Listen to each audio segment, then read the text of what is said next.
What is going on, my super sandwiches? Rhymestyle here, and today I bring a pretty high Pokemon opening slash return, whatever you want to call it. In this box right here, let me make sure I don't show my address because I don't want you guys to show up my house. Don't show up my house! I got some Holy Grails, let's call it that. The Holy Grails of Pokemon inside this box. Now notice I said Holy Grails, plural. That's because I'm an idiot and I have multiple copies. Now, of course, I'm speaking on none other than the first edition Shadowless Charizard themselves. Now, if you guys remember, I got my hands on this a while back. It's been a couple months now. It popped up on trollandtoad.com, which again, this is where I buy all my cards from. No, this is not sponsorship. This is just where I get my cards from, and I feel like, you know, I've been buying from there. I'll recommend that anytime to anybody else. This popped up a couple months back for a pretty decent price. It's on the lower end compared to how much Charizard sell now. If you find a first edition Shadowless Charizard right now, they'll sell for about $3,000 just for the card, if it's near mint status, and this was sold for near mint status. Now I got that for the third of that originally a couple months ago, and I think now a PSA 7 roughly sells for about $2,500 in that neighborhood.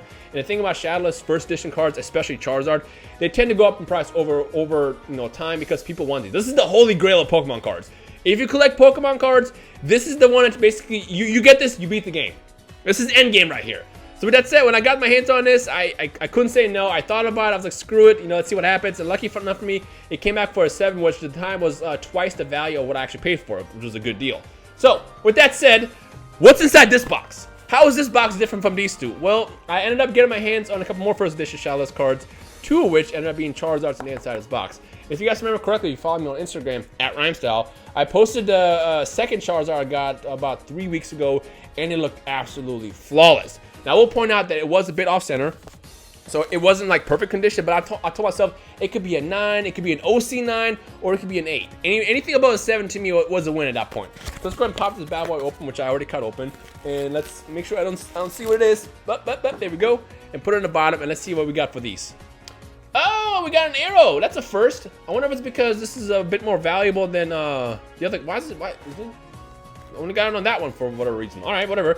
Well, now we know whatever this is, it's not perfect. So it's pointing at, okay, so there's like a little bit of whitening at the top of that, right? Is that what that is?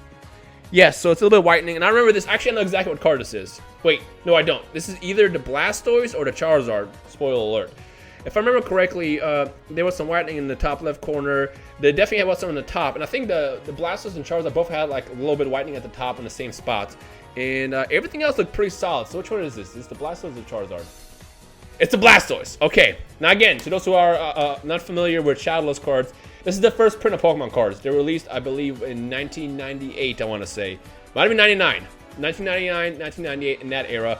And the original cards did not have a border up here. So as you can see, it's kind of like blank. And then the second print of these cards end up having like a little shadow border right here, which represented that this is like the second print. So this is like the original print. On top of that, you got the first edition stamp right there, which is, you know, the big part that shows the value in these cards. So, was the Blastoise worth it? If it's anything above a 7, I think it's a win. It's an 8! Near mint to mint.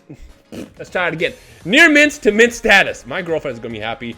I actually end up, so one of these two is a Charizard. When I bought this, I bought this along with it because they were both, I think, from the same seller. Because usually the way trollandtoad.com works is whoever has cards, like for example, myself, I can sell my cards to Troll and Toad, and then they post it on the side to sell.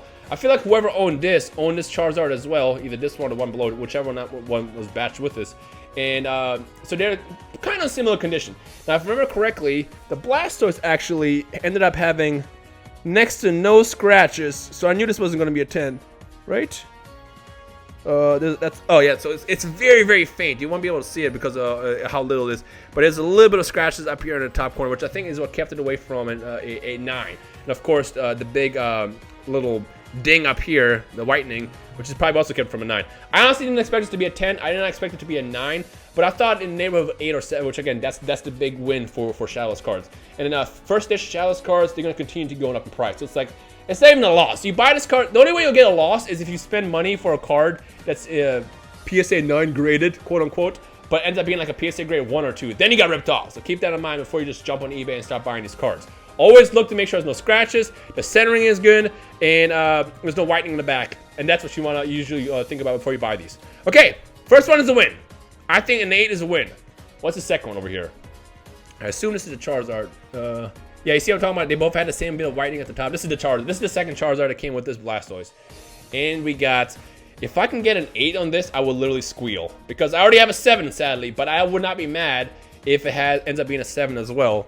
As long as nothing lower. If it ends up being lower, I definitely lost value on how much this card is actually worth. Because this one was a lot more expensive than the first one I got, just because I got it more recently. Like I said, Charizards, especially first edition or Shadowless, or both in this case, they tend to go up in price literally like every month. So what I paid for for this today is going to be worth twice as much in like 2 months, if that makes sense.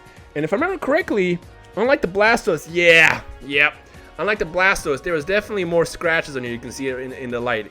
There's definitely a lot more scratches on the hollow. So I honestly, this might be a 6.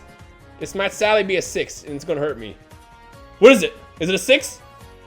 Oh, it's a 7. You know what? Oh, okay, I'll take that. Now I can actually sell my second 7, and that actually technically would make up for the price. I think at 7th they sell about roughly around $2,500, and they do actually actively sell. They're not like this is the value that no one actually paid for. People do tend to spend about $2,500 for first edition Shadowless Charizards because, again, this is like the holy grail of Pokemon cards.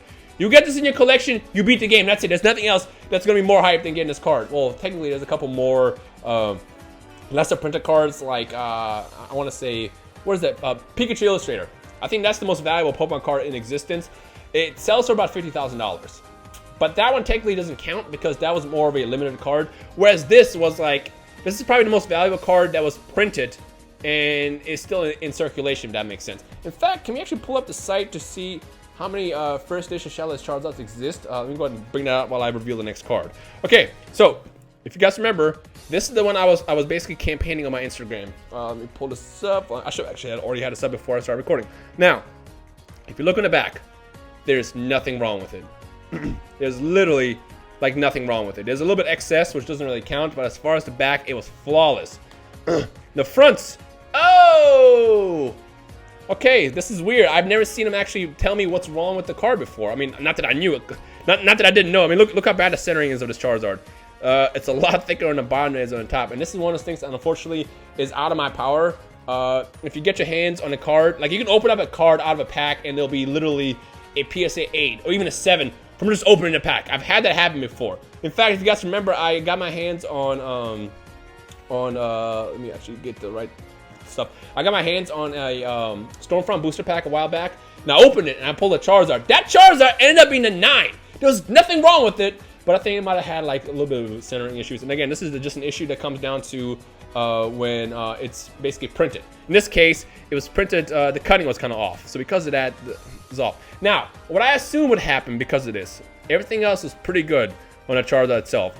I figured, worst case scenario, it could be an OC9, which essentially what that means is it's in perfect condition, but because of centering, they don't give 10s. So it's an OC9. Basically, it means it's the closest it can get as far as perfect condition, but it's not 10 because, again, the printing error.